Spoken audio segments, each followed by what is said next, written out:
Vámonos, de una. Voy a grabar la sesión para luego mandarla y subirla. Listo. Ok, espérenme a ver, yo cierro aquí. ¿Cómo así? Espera. Eh,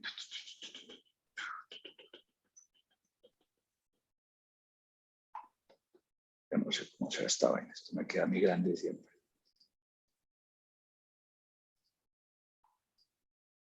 Listo.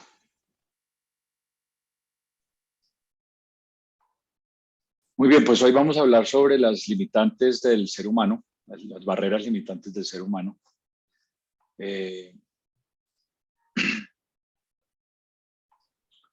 Empiezo por mencionar que, perdón, esto está mal. Empiezo por mencionar que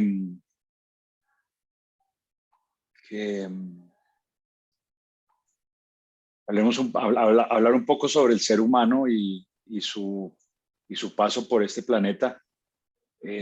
Llevamos cientos de miles, Claro, el tren de el tren de la, del coach.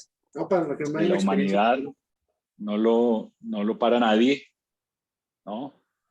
Eh, a la fecha se tienen registradas 14 especies humanas que conforman el género Homo de la familia de homínidos, los grandes simios.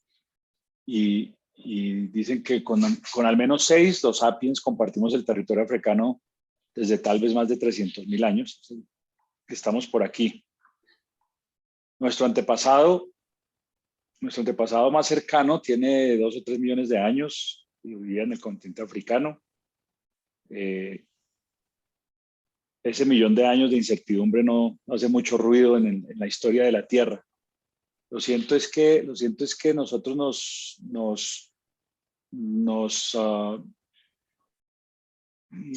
¿cómo llamarlo? No, nos distinguen los demás homínidos el que caminamos en 2 patas y porque nuestro cráneo es más grande. Y de ahí, por mayor capacidad cerebral, pues podemos crear herramientas y hasta manejar el fuego. Todo esto nos llevó a convertirnos en el depredador máximo del planeta y de todas las especies que ha habido de homos, el único que sobrevive es el Homo sapiens. Y no solamente sobrevive como, como único, digamos, homo en la Tierra, sino que además se ha convertido ciertamente en el gobernador del planeta. Dice Yuval Harari en su libro Animales a Dioses, que lo que nos distingue, lo que nos da esta posibilidad es de apropiarnos del planeta, es la habilidad de crear realidades ficticias, como los imaginarios de las naciones o las religiones. Habla él que para los animales lo que ocurre es lo que ocurre. Los animales no piensan en el pasado ni piensan en el futuro. Y durante muchos años para el Homo sapiens fue igual, era un animal más en la planicie. Pero en algún momento empezó a tener la habilidad de imaginarse cosas y no solamente imaginárselas, sino darle la fuerza de la verdad a esas cosas que se imaginaban. Uno de los primeros signos de esa habilidad del Homo sapiens a imaginarse fue un monolito, una piedra tallada que tenía el cuerpo de un hombre y la cabeza de un león, y fue allá en Francia. Y fue una de las primeras evidencias de que el Homo sapiens estaba transitando los terrenos de la imaginación, ¿no? Y no solamente los transitó, sino que les empezó a dar fuerza de la verdad. Es decir, que el cerebro humano tiene la habilidad de tomar cosas que no existen y darles peso y valor como si existiesen. Yuval Harari en su libro usa un ejemplo que me parece bien poderoso. Dice, a raíz de este descubrimiento en Francia de este hombre con cabeza de león, un señor que se llamaba Alexander Peugeot montó una fábrica de bicicletas hace 200 años, algo así. Y luego, cuando aparecieron los automóviles, empezó a dejar de vender bicicletas o de fabricar bicicletas y empezó a fabricar automóviles. Ahora, cuando empezó a fabricar automóviles, se encontró en problemas, porque cuando un automóvil fallaba, un automóvil molestaba, la gente venía a reclamarle a él, directamente al señor Alexander Peugeot. Y entonces la vida del señor se complicó de tal manera que pensó seriamente en abandonar su emprendimiento. Y entonces en ese momento apareció la posibilidad de constituir una empresa que se llamara Peugeot, que ya no era parte de él, era como distinta a él, pero como empresa simplemente existe en el papel,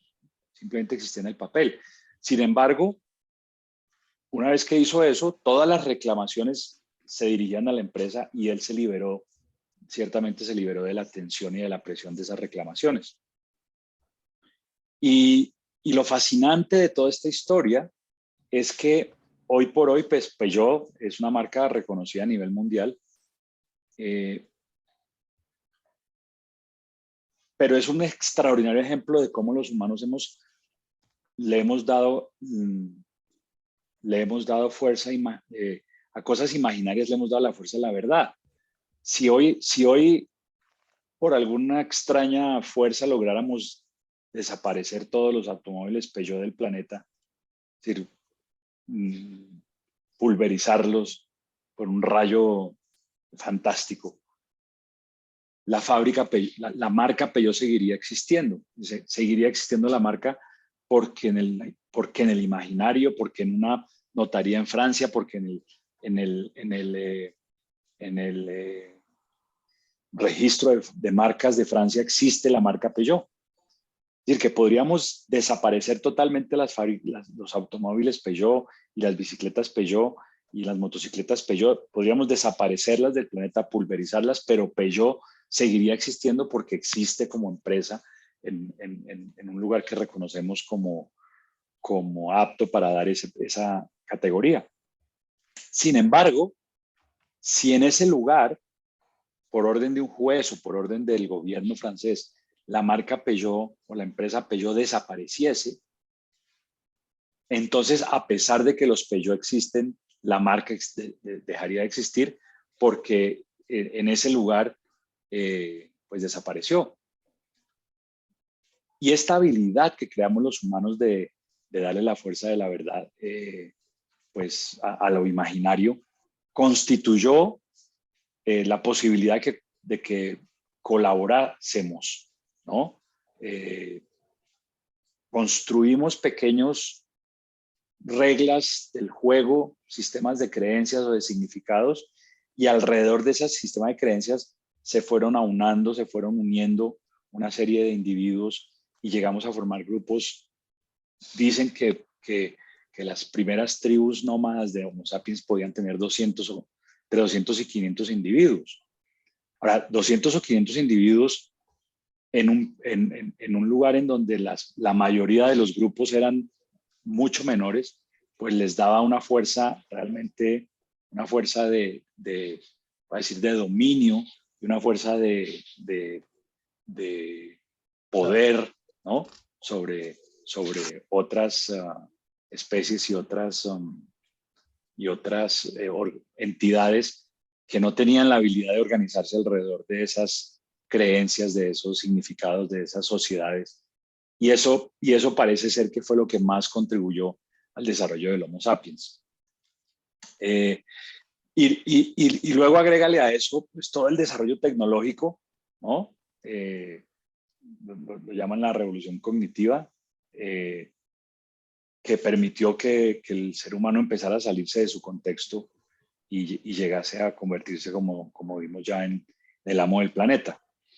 Ahora, esta habilidad de crear y creer en realidades ficticias, construimos y luego las creemos, también es la base fundamental de la existencia de lo que llamamos barreras o limitaciones del ser humano moderno. Así como esta habilidad nos permitió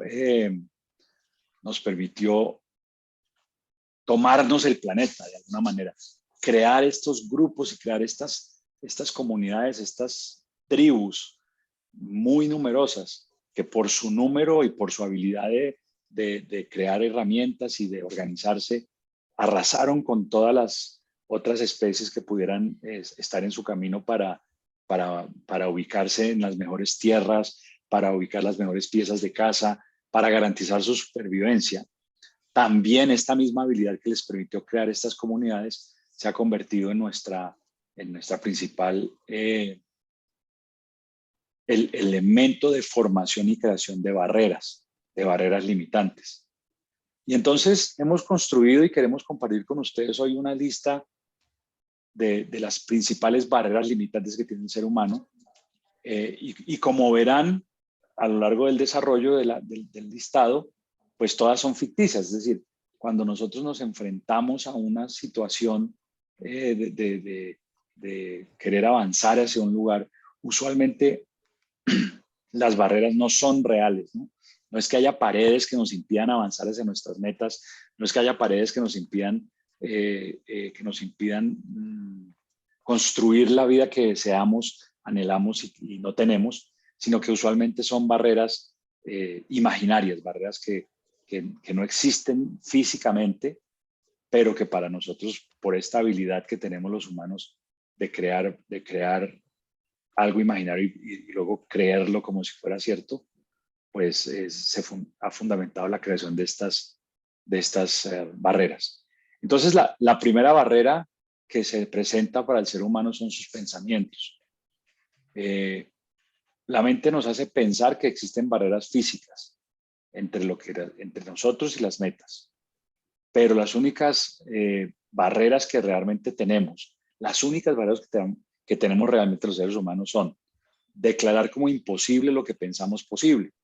Es decir, tenemos una idea y la pensamos posible e inmediatamente nuestro cerebro produce todas las barreras que nos llevan a pensar que eso es imposible.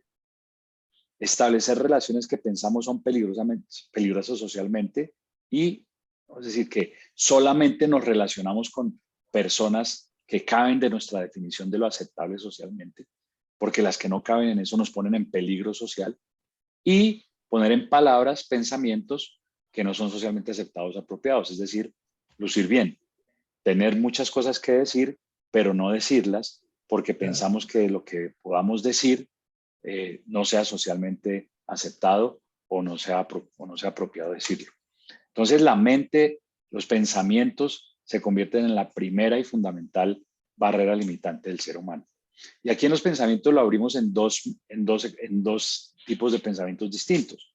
Los pensamientos visibles, pensamientos presentes en el diálogo interno del cual somos conscientes.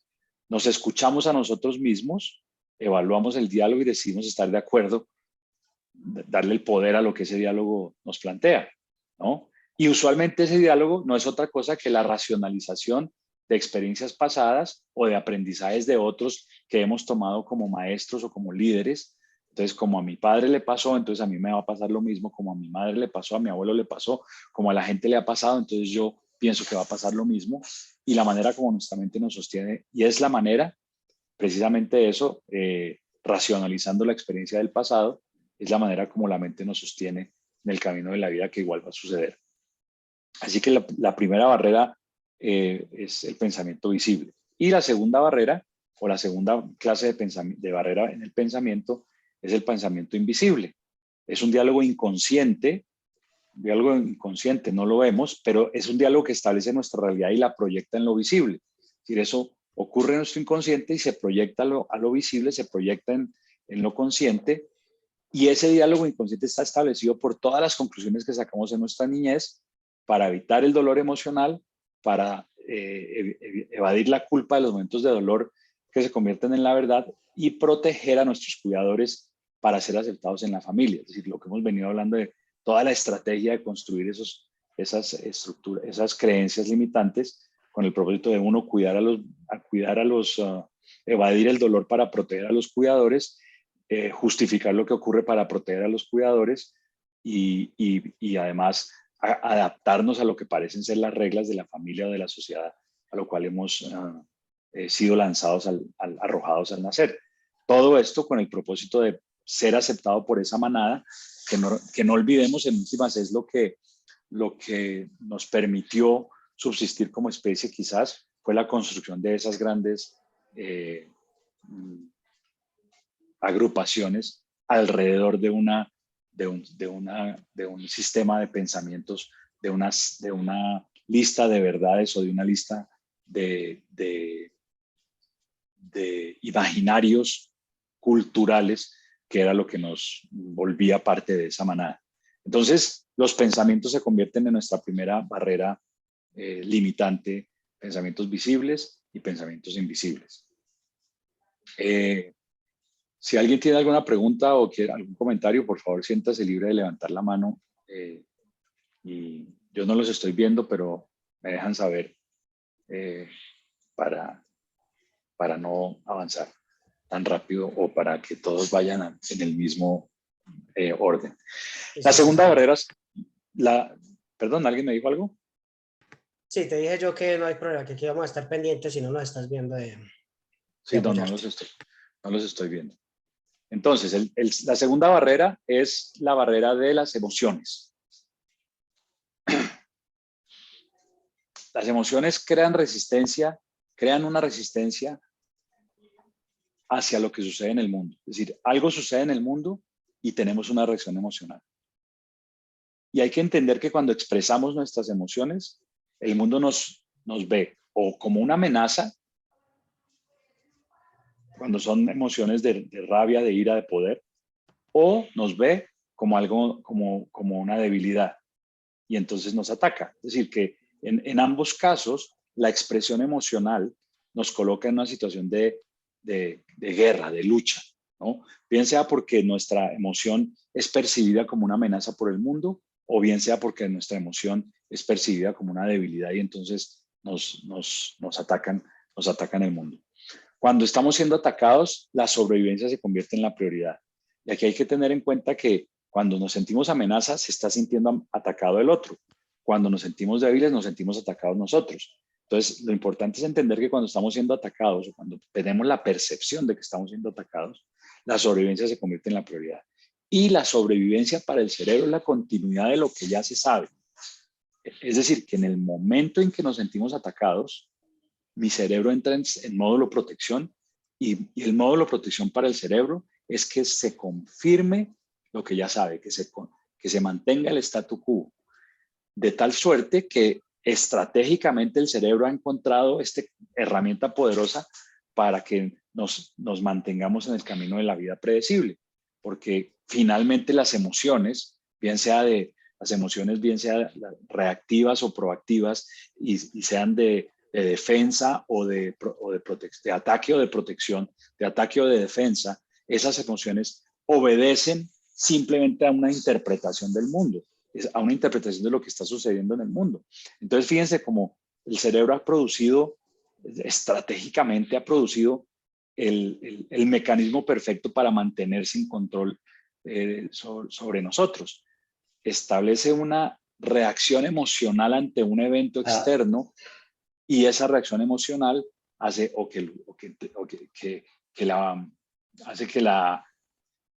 el mecanismo de sobrevivencia del cerebro sea la continuidad de lo que ya sabe, manteniéndonos entonces en el camino de la vida predecible. Esto es extraordinariamente poderoso como un mecanismo, insisto, de control que nuestro mismo cerebro ha ido estableciendo para que las emociones se conviertan en, diría yo, nuestro principal enemigo a la hora de crear la vida que yo declaro.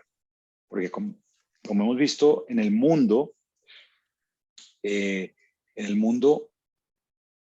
todo lo que es ocurre por acuerdos. Y si estamos en una postura de ataque,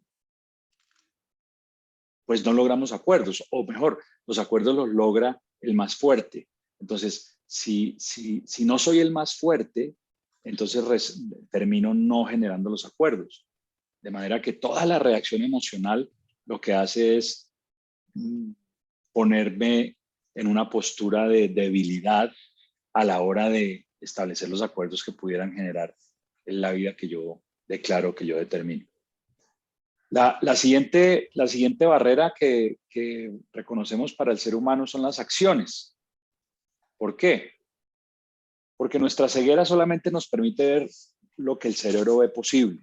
Y volvemos, aquí podríamos incluso meterlo como en los pensamientos, pero yo pienso que es importante entender que muchas veces las acciones están ahí, no las podemos ver, o incluso las vemos, pero nuestras acciones, pero no hacen parte de las acciones disponibles para mi cerebro. Entonces, así las vea, como no hacen parte de las acciones disponibles porque mi cerebro no las considera ni viables, ni válidas, ni razonables, entonces no asumo las acciones, o asumo unas que sean viables, válidas y razonables, incluso muchas veces a sabiendas de que no nos van a llevar por el camino que queremos caminar, pero nos van a sostener en el camino de la sobrevivencia, en el camino del futuro predecible. Ahora, las acciones válidas, las acciones razonables, las acciones viables, son acciones que el pasado confirma como seguras y por lo tanto nos mantienen en el futuro, nos mantienen en el camino del futuro predecible. De manera que las acciones siguen siendo igualmente una barrera en la medida en que no nos atrevemos a salirnos de lo razonable y en la medida en que finalmente las acciones que toma el ser humano son determinadas por su mente, por su cerebro, y por supuesto el interés del cerebro pues es mantener el statu quo. Y finalmente el último elemento que se constituye en barrera para el ser humano son las relaciones. Todo lo que ocurre en el mundo, todo lo que existe en el mundo, existe porque se llegan a acuerdos. Y son acuerdos que se logran entre dos o más personas. Entonces, construir la vida que yo declaro requiere, 1, diseñarla, 2, declararla y 3, relacionarme con el mundo para generar acuerdos que la lleven, que la permitan, que la constituyan. Entonces, lo que hace nuestra mente es cerrar la posibilidad de relacionarnos con personas que no quepan de lo que nuestra mente cataloga como segura. Y fíjate que ahí lo hablamos un poco en el segundo fin de semana de cómo estratégicamente establecemos mecanismos de raseros, ¿no? Raseros con quién nos relacionamos y cómo nos relacionamos, de manera que estas limitaciones, estas reglas y estas estrategias nos llevan a relacionarnos únicamente con quienes garantizan que el futuro sea predecible. Obviamente esto no necesariamente ocurre a un nivel consciente, pero finalmente cuando los fracasos llegan, los fracasos digo, cuando no estoy avanzando hacia lo que declaro, sino que me estoy quedando estancado en lo que hay, estancado en lo que no quiero que ocurra, pues seguramente es parte de las situaciones que pues me estoy relacionando con personas o con otras personas que solamente ven posible lo que mi mente quiere que yo vea posible. Y de nuevo, dentro de esta estrategia hemos identificado 5 ciclos de relación en los cuales el ser humano se mueve o no, dependiendo de lo comprometido que esté para crear un futuro predecible. El primer ciclo, siendo la familia cercana, se refiere a las relaciones más cercanas de amor y familia. Es el círculo donde resulta más cómodo moverse, pero también más fácil de romper debido a nuestra facilidad de crear situaciones de dolor, en el entendido de que soportan todo. Es decir, el amor aguanta todo. Y como pensamos que el amor aguanta todo, entonces usualmente con las personas cercanas somos absolutamente implacables, somos absolutamente despiadadamente honestos, digo yo a veces. Y por supuesto, esto a veces no resulta cierto y por lo tanto estas relaciones se rompen. El segundo círculo, como lo mencionamos en el segundo fin de semana, es la familia lejana y amigos cercanos. Se refiere a relaciones de familia y amistad cercana. Es otro círculo donde resulta cómodo moverse, gente que está comprometida con que yo construya el futuro predecible. Es gente que usualmente se convierte en el freno para crear resultados extraordinarios, pero se rompe con facilidad usualmente por desconexión física y por faltas de lealtad. Es decir, esta familia lejana de amigos cercanos usualmente dejamos de vernos y nos desconectamos, ¿no? O tomamos o toman acciones que se entienden como faltas de lealtad y en ese momento pues dejan de ser parte de nuestro círculo número 2. Usualmente cuando es por desconexión física se transfieren al círculo número 3 y cuando es por falta de lealtad se transfieren al círculo número 4. Ahora, el círculo número 3, ¿cuál es? Compañeros de trabajo, clientes y amigos lejanos, relaciones establecidas con fines laborales y comerciales. Lucimos bien, en este círculo lucimos bien, somos muy cuidadosos y rara vez estallamos porque tenemos una agenda, tenemos algo, estamos buscando algo. A menos que ya no sean de provecho, oprime el interés comercial sobre la relación. Algunas veces migran al círculo 2, es decir, algunas veces personas de este círculo pueden subir al círculo anterior, pero la mayoría de las veces migran al círculo 4 hasta que las requerimos nuevamente. Usualmente son personas que están ahí mientras las necesitamos y luego cuando no las necesitamos van al círculo 4. Y en el círculo 4, como lo hemos hablado, están las relaciones que se han roto o se han suspendido, ¿no? Las que hemos roto por situaciones de traición, dolor o rabia, pero también incluye las que se han colocado ahí porque no son necesarias para ningún propósito específico. Como mencionamos en el segundo fin de semana, es posible que algunos que estén ahí ni siquiera sepan que están ahí y que nosotros estemos en el círculo 4 de algunas personas sin necesariamente saberlo. Y el quinto es el resto de la humanidad. Es ahí donde están las posibilidades. El resto de los seres humanos del planeta. Seres humanos que seguramente ni siquiera miraremos o tendremos conciencia de su existencia. Las distancias físicas o emocionales colocan a estas personas por fuera de nuestro círculo de influencia. Los círculos 1, 2 y 3 son personas que nos van a mantener siempre dentro de la zona cómoda, dentro del contexto de sobrevivencia. Son personas o son relaciones que usualmente son cómodas para mi cerebro porque no me están retando, no me están apoyando a que surja, es decir, no me están apoyando a que abandone el camino de la vida predecible. Y es en el círculo 5 en donde hay posibilidades de generar relaciones que me muevan a un espacio distinto. Entonces, a la hora de establecer las barreras del ser humano, las barreras limitantes, pues proponemos que son estos elementos, los pensamientos, las emociones, las acciones y las relaciones. La más cercana a algo físico son las acciones, es la más cercana. Todas las demás son realmente simplemente constructos de nuestra mente, constructos de mi pensamiento y por lo tanto fácilmente con entrenamiento puedo girarlas y que dejen de ser esas barreras. Ese es el tema de hoy. No sé si tengan alguna pregunta o algún comentario para hacer o algo así. Quería como contarte algo, no sé. Cuando yo hago como la meditación de lo que tú dices, que vivir la visión y sentirla, entonces llega a la mente y como que dice, no, pero como, pues empieza como a dar excusas de que no es posible, ¿cierto? No sé, y yo siento que no se genera como esa emoción, pero yo le digo a la mente como, sí, está bien, pero estoy viviendo mi pajazo mental, entonces en este momento lo estoy haciendo así y lo estoy viviendo así, ya. No sé qué tan efectivo sea, pero eso es lo que hago, como educando, no sé si es una manera como educar a la mente mientras que, o le digo, no, quizás ahora no, pero ahorita estoy como viendo eso y ya. Pues para mí uno de los grandes, digamos, riesgos de la meditación es cuando se convierte precisamente en esta arma, Adriana. El propósito de la meditación desde el planteamiento que hemos hecho en las tareas de las reuniones y en las tareas que les enviamos es simplemente que tú calles un poco tu ego, ¿no? Ese ego que te dice dos cosas. Uno, que hay algo malo contigo y dos, que estás separado. Pero ese es el propósito de la meditación. En el momento en que la meditación se convierte en una herramienta para dejar de tomar acción,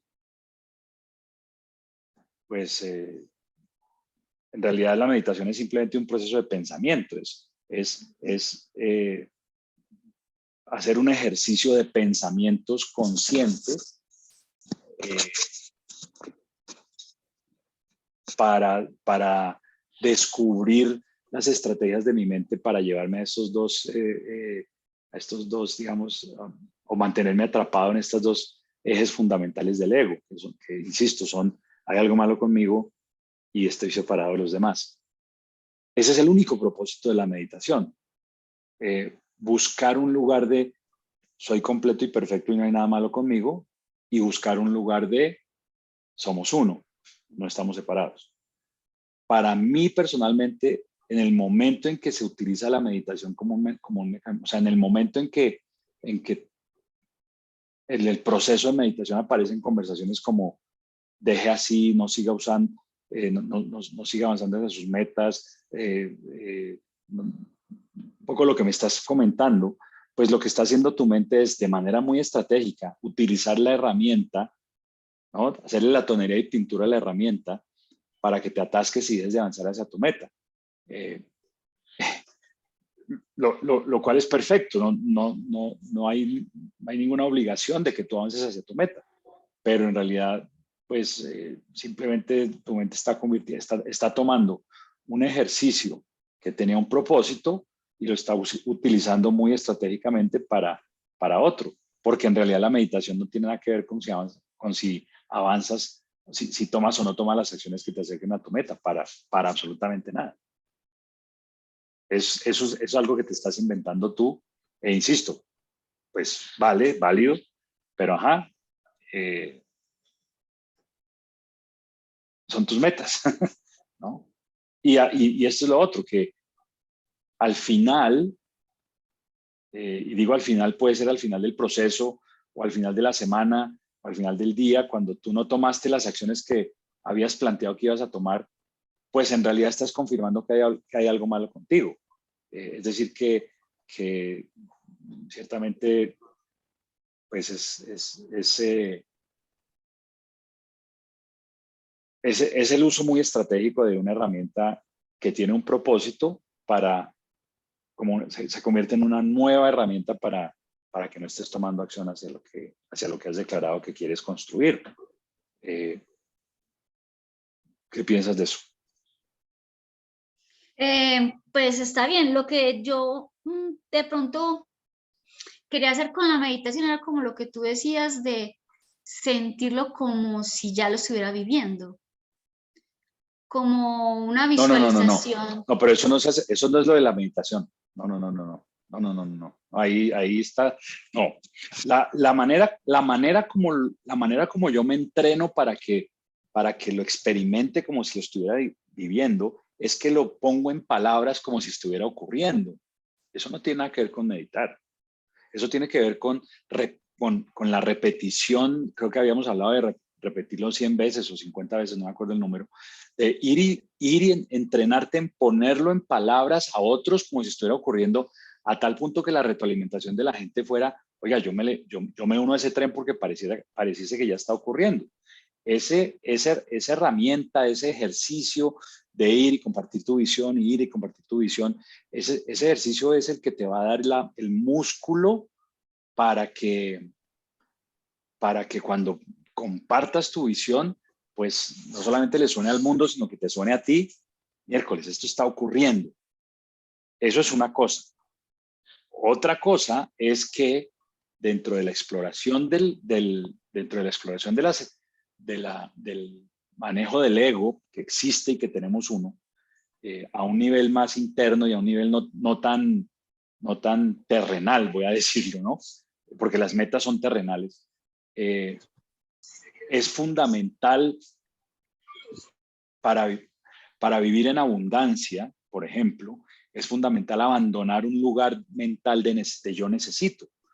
Y abandonar para abandonar ese lugar mental de yo necesito, requerimos trabajar con esta parte de nuestro ego que nos dice que estamos incompletos o que hay algo malo con nosotros. Entonces, esa es una herramienta, ese es un canal distinto, es una cosa distinta a el otro ejercicio, que es un ejercicio absolutamente, insisto, verbal y de actitud, y que no se logra meditando yo con yo, porque al contrario, yo con yo, ¿qué es lo que me evita? Recuerda, ¿qué es lo que me evita que yo presente mi visión como si estuviera ocurriendo?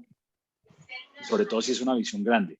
Pues mis propios pensamientos limitantes y mi propia incredulidad y mi propia falta de fe en mí mismo porque no ha ocurrido, porque no tengo evidencia. Entonces, si tú haces el ejercicio tú con tú, ¿no? De yo encontrar en mi mente el lugar para experimentar la visión como si estuviera ocurriendo, pues seguramente no va a ocurrir porque tu mente está llena de todas las razones por las cuales tu visión no debería ocurrir. Entre otras cosas, si es una visión suficientemente amplia y grande, pues posiblemente esa visión esté rompiendo esquemas y rompiendo creencias fundamentales y basales tuyas.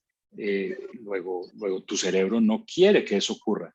Entonces, si utilizo la meditación como un mecanismo para experimentar mi visión como si estuviera ocurriendo, eso no fue lo que yo dije. Yo lo que te dije fue, en el primer fin de semana lo decimos, ¿cómo podemos volvernos unos expertos en presentar esta visión como si estuviera ocurriendo? Pues repitiéndola muchas veces. Es ¿cómo me entreno en meter goles desde el punto penal? Pues pateando muchos balones. Comparte tu visión, cuenta tu cuento muchas veces, y en la medida en que lo vas contando y en la medida en que te vas volviendo un experto en, digamos, en disolver las negativas de la gente, en disolver las objeciones de la gente, pues te vas a estar llenando tú de motivos para creerte el cuento de que eso es cierto, pero solo lo vas a poder experimentar como cierto cuando ocurra. Mientras tanto, es un ejercicio digamos, del ser, desde entrenarme en yo soy valioso, no porque tenga esto, yo soy valioso porque yo lo digo. Pero la meditación tiene otro canal absolutamente distinto que no tiene nada que ver con experimentar lo que como si estuviera ocurriendo, porque precisamente lo que me estás diciendo, no lo puedo experimentar porque estuviera ocurriendo, porque no está ocurriendo, uno. Y dos, porque mi mente, mi cerebro inconsciente, no quiere que ocurra. Entonces, en el momento en que yo entro en estos trances en estos procesos de meditación, pues lo que voy a escuchar es todo el ruido que me evita que esa visión se lleve a cabo. Y al contrario, fíjate, un poco lo que escucho es, como no lo estoy experimentando, entonces lo dejo así. Pues claro, perfecta estrategia para que no ocurra, pero es porque estás usando un canal que es la meditación, y es una de las herramientas que estamos dando, pero con un propósito fundamental que es el autoconocimiento del ego y el calmar el ego y el aplacarlo. Y estás usando para otra cosa que tiene otro canal y que tiene otro ejercicio. El único ejercicio que me vuelve a mí un experto en presentar mi visión como si estuviera ocurriendo. 2, que el mundo se enrole. Y 3, que finalmente ocurra para que yo pueda experimentar qué está ocurriendo, no porque me lo estoy inventando, sino porque está ocurriendo. Es la conexión de la gente, es presentárselo a la gente y conectarlos con la posibilidad de que ocurra. Entonces estás mezclando, creo que tu mente ha mezclado estratégicamente dos herramientas distintas y te puede tener estancada pues en eso, ¿no? Pero no es lo que se plantea, ¿no? Ok, muchas gracias, coach. Vale, con gusto.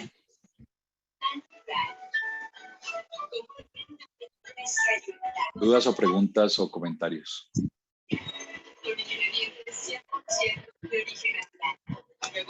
César. No te oigo, Freddy.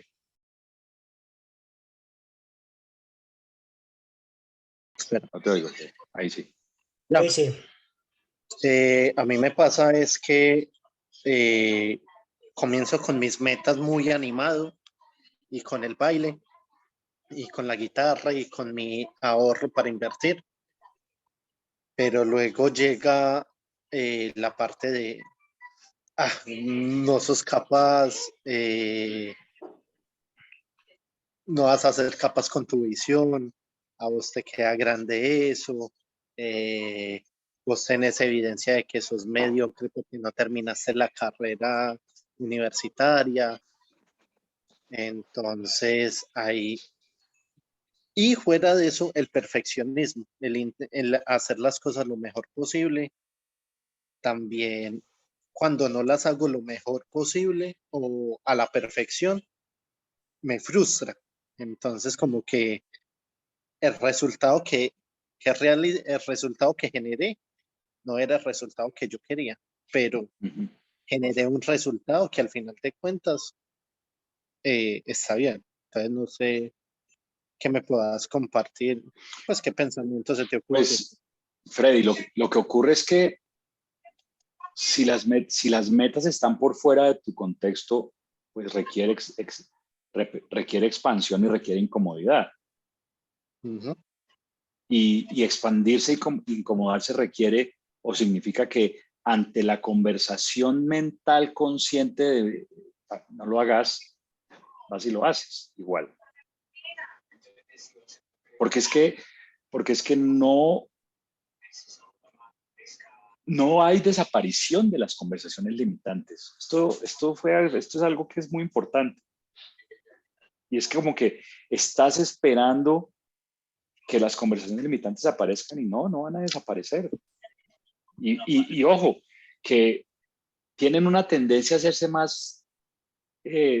más silenciosas en la medida en que se den cuenta que cuando aparecen no las escuchas. Pero si aparecen y las escuchas y las obedeces, pues entonces el volumen se aumenta, ¿no? Por supuesto que entiendo que cuando vas a hacer lo de tu guitarra, vas a hacer lo de tu baile, vas a hacer lo de tu ahorro, tu mente te dice no, qué artera, y te trae toda la evidencia del pasado. Y es en ese momento donde viene el estiramiento, ¿no? Es ahí donde, Ahí es donde uno se estira. ahí, a pesar de que mi mente me dice, a pesar de que lo más cómodo sería abandonar, no ir a la clase de baile, no. Entonces, pues como tengo un compromiso conmigo de que esta semana voy a hacerlo 2 veces o lo que sea, pues me estiro y lo hago. Ahora, ese compromiso, pues si no existe ese compromiso, si no he declarado lo que va a suceder esa semana previamente a mi coach y a mi equipo, pues no hay ningún compromiso, ¿no? Entonces puedo no hacerlo y no pasa nada porque en realidad no pasó nada. De ahí la importancia que semana a semana, pues hemos estado fregando y molestando con que hagas una declaración de qué va a suceder esta semana, qué va a suceder esta semana. ¿Para qué? Precisamente para que cuando aparezcan todas las conversaciones limitantes, pues tú tengas una meta, ¿no? Una meta para la semana, que te acerca a tu meta más grande. No, seguramente si miras a tu meta más grande, pues te abandonas porque está muy lejana, pero si tienes la meta de la semana, pues tienes un pequeño estiramiento que te apoya a tomar esa acción esa semana. Lo que ocurre es que el humano no se quiere estirar, ¿no? El humano piensa, la mente te dijo, no, yo ya me estiré en evolución y ya no me tengo que estirar más. No, al contrario. Se supone el valor para mí de este entrenamiento impacta es que tú te entrenas en estirarte. No Antes en... César, inclusive me pasó con el baile. Yo ya las semanas pasadas practiqué bachata, practiqué todo lo que a mí me costaba bailar. Inclusive un día practiqué el chuchúa y eso era lo que más me estiraba a mí. Y ya compartí pues con Andrés y con Ricardo y me dieron ideas de unos estiramientos que yo nunca me iba a imaginar hacer, pero ya las tengo ahí en la brújula y realizarlos. Pues estoy fuera de mi contexto que es Medellín, pero igual no es tampoco límite para realizarlos. Pues sí, pero yo lo que quiero decirte a ti y a todos es que desde el primer día les dije, esta idea que tenemos de sanarnos y que entonces mis conversaciones van a desaparecer y que entonces ahora todo va a fluir, eso no existe. Eso no existe. Por supuesto, las conversaciones siguen saliendo. Por supuesto, fíjate lo que está compartiendo Adriana. La mente de Adriana estratégicamente tomó dos herramientas y las volvió una para tener una buena razón para abandonar su caminar o su avance. Entonces, insisto que no hay cura, ¿no? Hay conciencia de estas conversaciones y en la medida en que tú no te dejes vencer por ellas, Freddy, el volumen va a bajar, pero nunca va a estar en cero, siempre va a estar ahí presente. Va a depender de ti, de tu compromiso con lo que te has comprometido a crear en la semana, va a depender de ti que seas tu palabra o no seas tu palabra con tu compromiso semanal. Ahora, la suma de todos los compromisos semanales, pues te va a llevar a tu meta. Pero si semanalmente lo que tienes son excusas para no asumir tu compromiso semanal, pues la suma de todas tus excusas te va a llevar a que pasaron las 12 semanas y no generaste el resultado. Es como yo siempre digo, ¿cuánta gente empieza a estudiar el primer semestre de medicina en la Universidad de los Andes? 300 personas. ¿Cuántas se gradúan? 20. ¿Es porque la universidad es mala? No. ¿Porque los profesores son malos? No. ¿Es porque el método no funciona? No. Es porque al final la decisión de si escucho esa conversación de no lo hagas o no, es una decisión personal. Nosotros estamos aquí para apoyarte y te estamos, digamos, de alguna manera confrontando cuando semanalmente no logras lo que te comprometiste. Estamos apoyándote a que entiendas un poco el origen de esas conversaciones limitantes, pero al final el que tiene que tomar la decisión, pues eres tú, ¿no? Y si la tomas bien y si no, pues también, igual te vamos a querer. Pero lo que va a suceder es que no vas a alcanzar esa meta. Pero sin duda, mientras más te acerques a la meta y más te acerques a la evidencia que dice que la conversación limitante no tiene la razón, pues con más fuerza va a estar gritando tu cerebro para defenderse, ¿no? Con más fuerza. Y es ahí donde va a requerir un mayor estiramiento por parte tuya. No se pone más fácil el camino. Cuando te estás acercando a la cima de la montaña, no se pone más fácil el camino, al contrario, se pone más difícil porque ya vienes cansado y usualmente los últimos metros es donde la pendiente se pone más, se inclina más. Entonces, nunca hablamos de que si esas conversaciones iban a desaparecer, ahí van a estar siempre. Lo importante es que estés en la conciencia y que hayas usado el espacio para entrenarte a estirarte. ¿Y qué es estirarme? En la presencia de una conversación limitante que me mantiene en el statu quo o me aleja de mi meta, yo tomo una acción que me acerca a mi meta. Una acción no razonable, una acción incómoda, una acción que me mama, una acción que no me gusta, pero tomo la acción porque me comprometí conmigo mismo y con mi coach y con mi grupo a generar un resultado. Que creo que lo has estado haciendo porque entiendo y sé que has venido avanzando en tus metas. ¿Querías que el camino fuera divertido? No es divertido. No. Lo divertido va a ser, yo digo que lo divertido es cuando a pesar de tu conversación te lanzas y te estiras y entonces estás bailando y es divertido, pero luego no. Y lo divertido va a ser que al final cuando logras tu meta es muy divertido, es la cuna, ¿no? La cuna. Y es la satisfacción. Pero ¿qué pasa cuando se acaba la canción? Pues te vuelven a poner en el suelo, ¿no? Y entonces, ¿qué hay que hacer para volver a tener otra cuna? Pues volver a pasar por todo el proceso, ¿no? De retroalimentación, catarsis, estiramiento y otra vez una cuna. ¿Y quieres otra cuna? Ok, tienes que volver a retroalimentación, catarsis, estiramiento y cuna. ¿Y quieres otra cuna? Ok, retroalimentación, catarsis, estiramiento y cuna.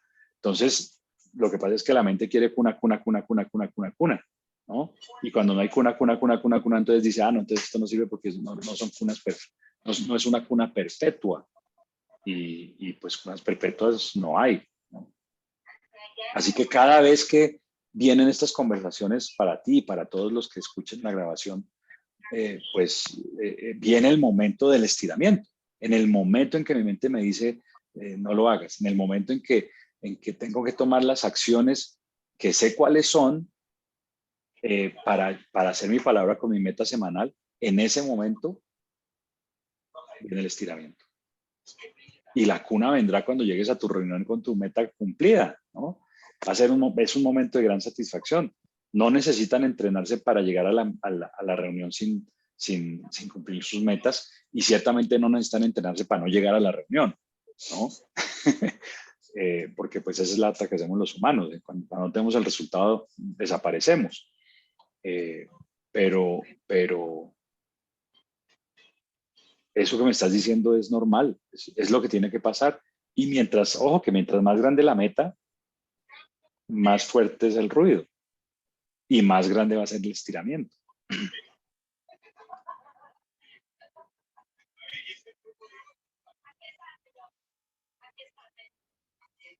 Ok, César, muchísimas gracias. Lo otro que me dijiste al final fue que me dijiste lo de las conversaciones y al final me dijiste algo de...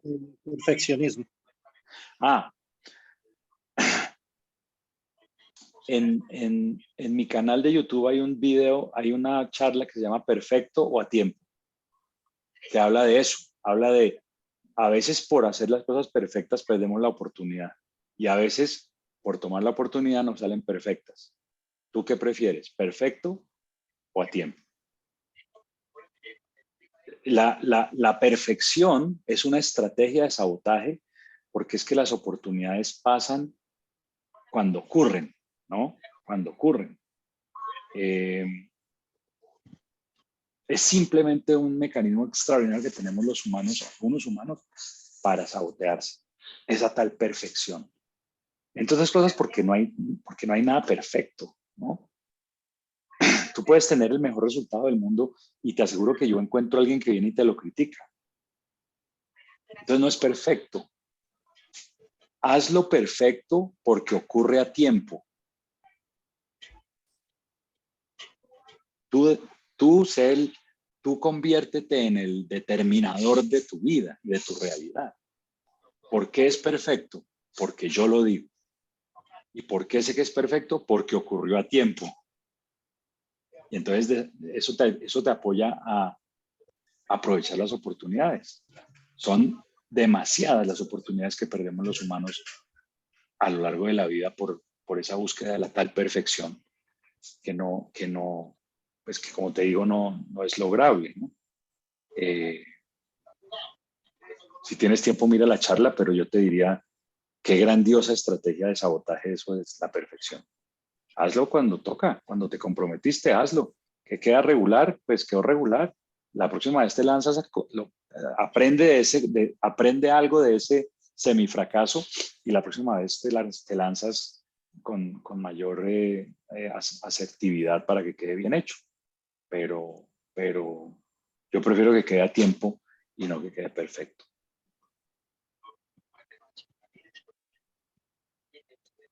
Ok, César, muchas gracias. Vale.